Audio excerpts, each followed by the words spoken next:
Hi, welcome to Air Engine Research, where I'm working on compressed air engines that I can put in my car to replace the gasoline motor in it.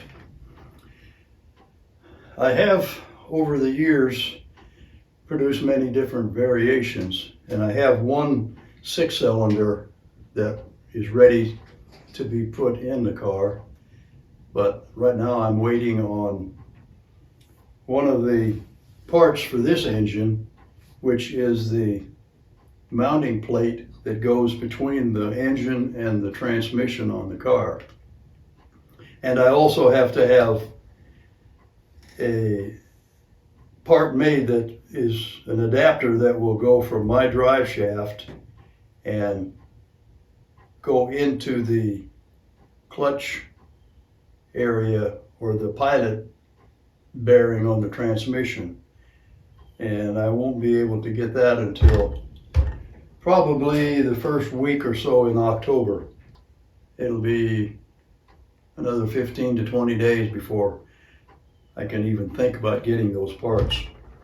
So until then, I can go ahead and put this engine together. I have almost all the other parts finished. But I do want to put the 6-cylinder in the car first, since I've already had it made now for a couple of years. And the reason I was kind of hesitant is because it weighs pretty much, and it's probably at least 2 times bigger than this one.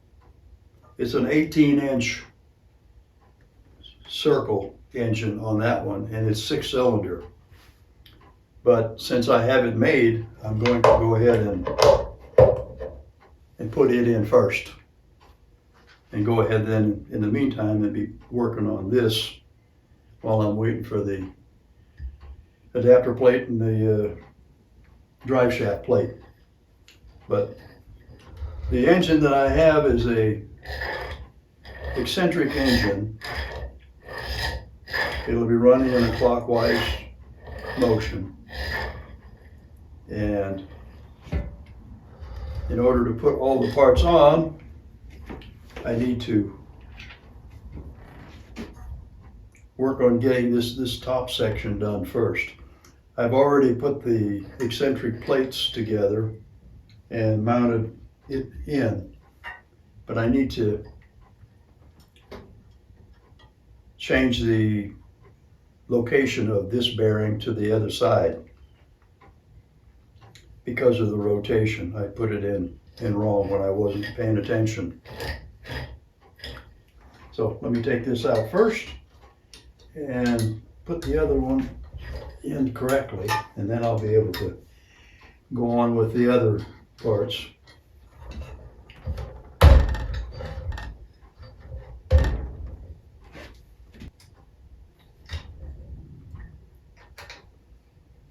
I've been working on this motor now since May of this year, and finally getting to the point where it's almost ready to go.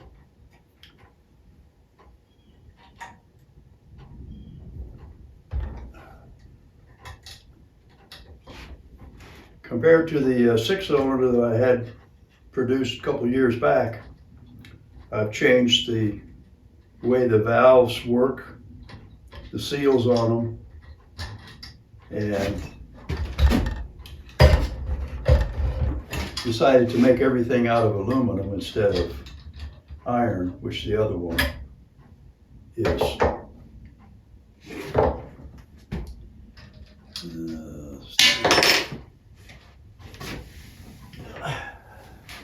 I spend a lot of time picking up stuff I drop. That's terrible, but it happens. Let's see. Yep. The one thing about this engine is that the parts on it can be replaced easily. Take 4 bolts out, you can take the cylinder off, and you can either replace the cylinder or you can work on the piston or the seal or whatever you decide that you need to work on.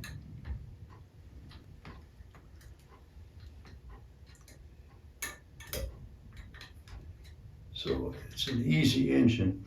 It has all sealed bearings in it, so there's no need for any kind of lubrication. And it's a compressed air engine, so there doesn't need to be any cooling done. As a matter of fact, it should run cold, because as you release compressed air, it cools. There's been some talk about using the compressed air that comes out of it as air conditioning air inside the vehicle. Since there's nothing pollution on it, it just runs on compressed air. There'd be no reason why you couldn't do that.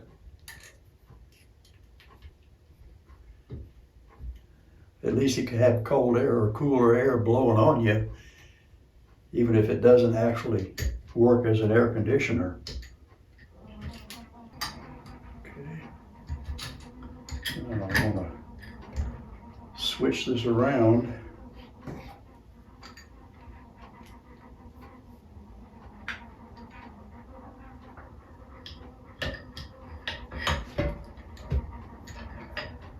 There is a reason why I want to put the bearing down at the bottom.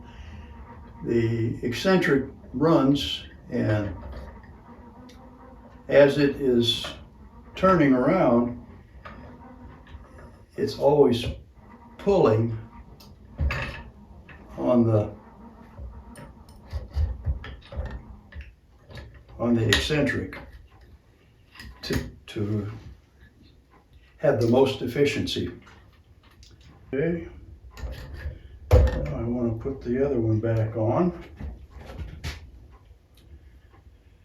This is the number 1 cylinder. I've got them marked, so they have to go back in the correct order.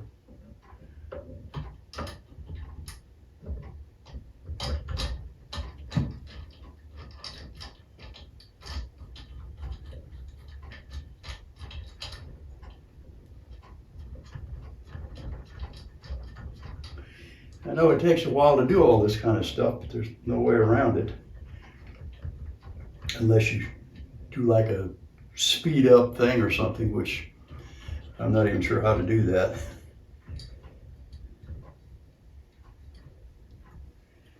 So I'll just do my work, and if you care to watch, I'd appreciate it, but it's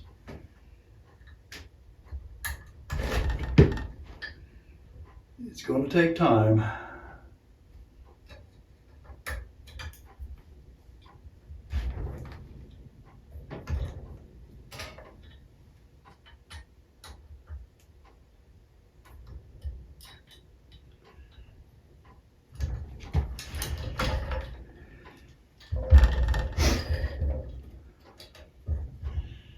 I'm not a magician, that's for sure.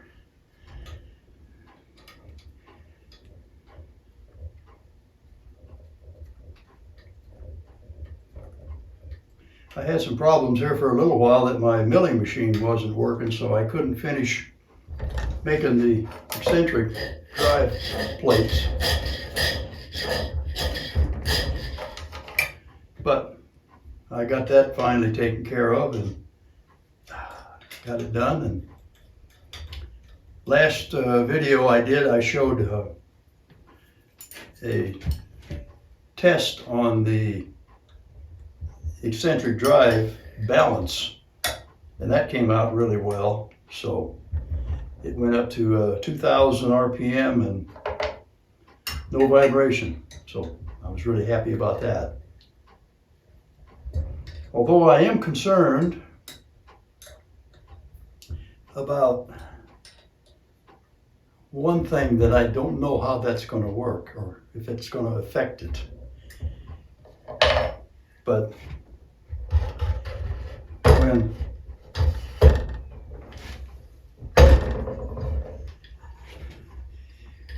when this bearing and this bearing are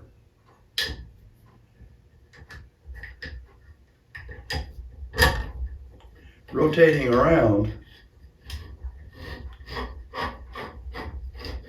they're going to be off to one side.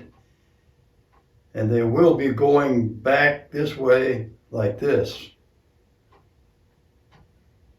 So I don't know if that's going to cause some kind of a vibration in the opposite direction. I hope not, but I won't know that until I actually can try it. And I don't really see any way that I could balance that, because I only have just the two things. I don't know. And there's no stationary position or anything that would allow me to do that, maybe. I don't know.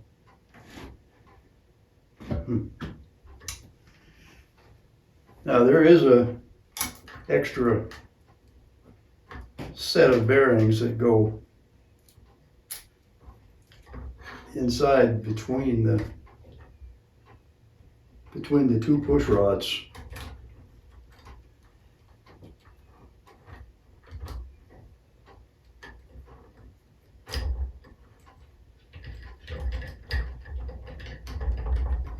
Okay, get in there where you're supposed to be.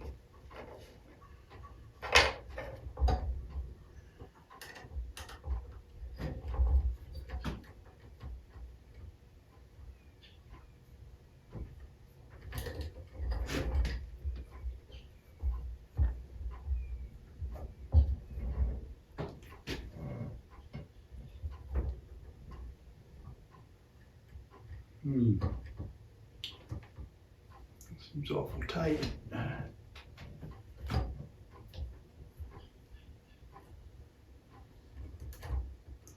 That seems awful tight.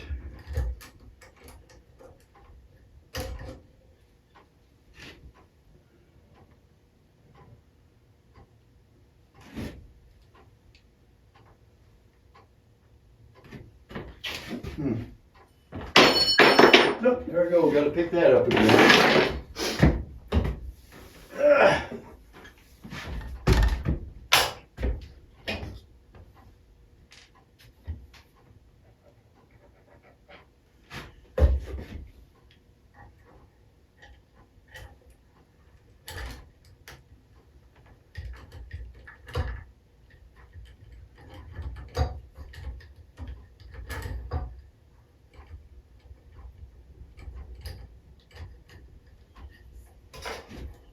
See if that gets any looser.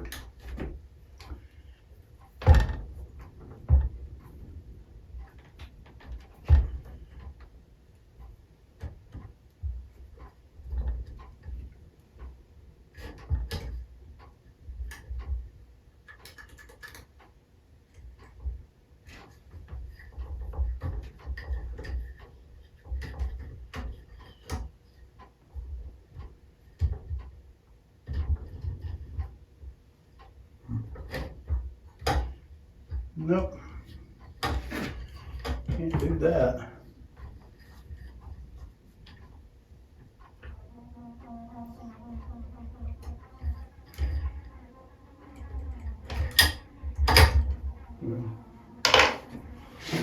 See if that does okay.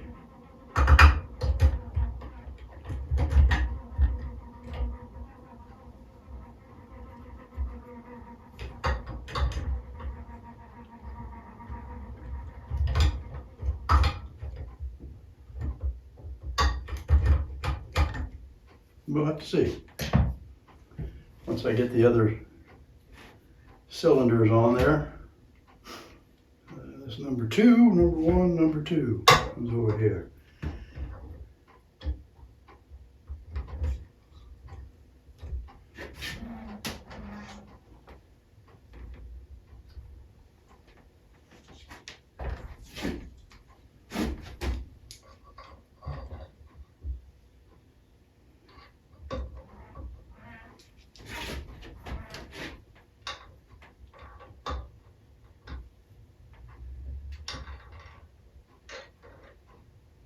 Spacers.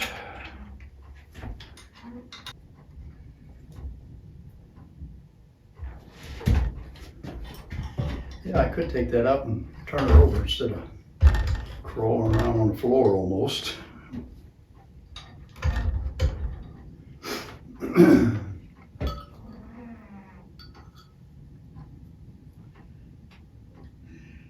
As you might notice, I use leather seals inside. There's no heat or real friction, so that worked well, and it seals, which was one of the problems that I had at some point there. That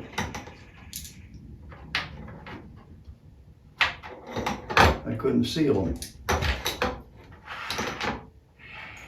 Same way with valves. I had problems with the valves too, not being able to seal. On the 6-cylinder engine that I have, it has a different seal on the inside than what these do. The seal on the 6-cylinder, I used a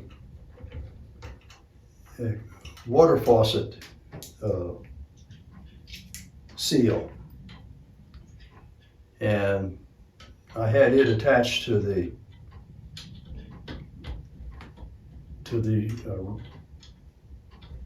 seal rod, or the push rod that's in the valve, and the whole seal moved up and down. Whereas with this valve, I have the seal stationary in the valve, and just the head of a seal, or the push rod, goes up and down to open and close the hole. Works much better, and it seals. So that's a much.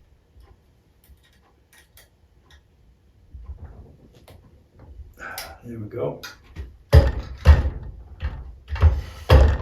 So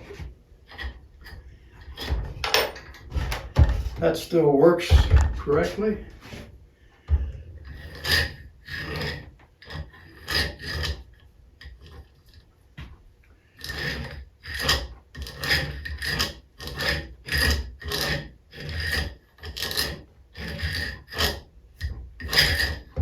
Okay.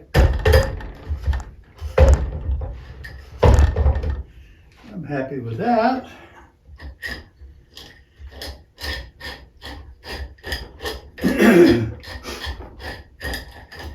Now I decided to put an extra support on top so that if I need to work on the lower part of the engine, I would have to take this plate loose, and this is one of the bearings, and then the drive shaft would be loose.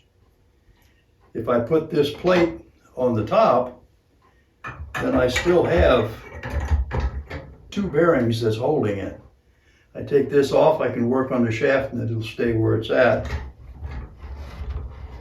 So I'll have a bearing then in here, and I'll have a bearing up on the outside to help hold the drive shaft while I work on the valves or the rotors or something, like that I have to work with on. So that's why I'm going to attach this extra support up here.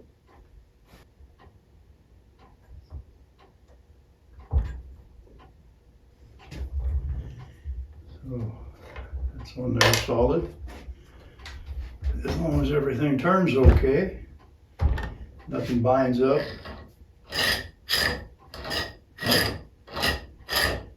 Perfect, perfect, perfect.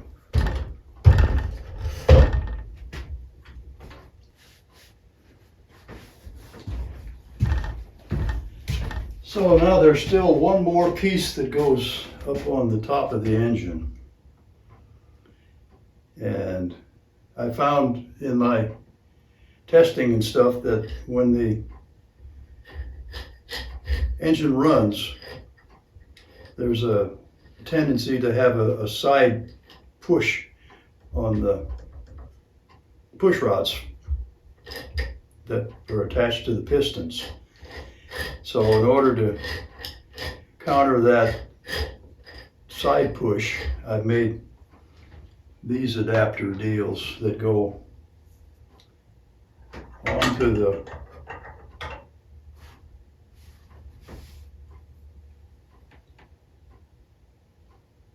you know what? Ah, my gosh, dummy. That needed to be put on first. Well, that means I gotta take it back apart. Ah. If you have watched the entire video, thank you for hanging in. And the second half will be posted very soon. The two together was 42 minutes long, which I thought was too long. So thanks again for watching, and see you during the next video.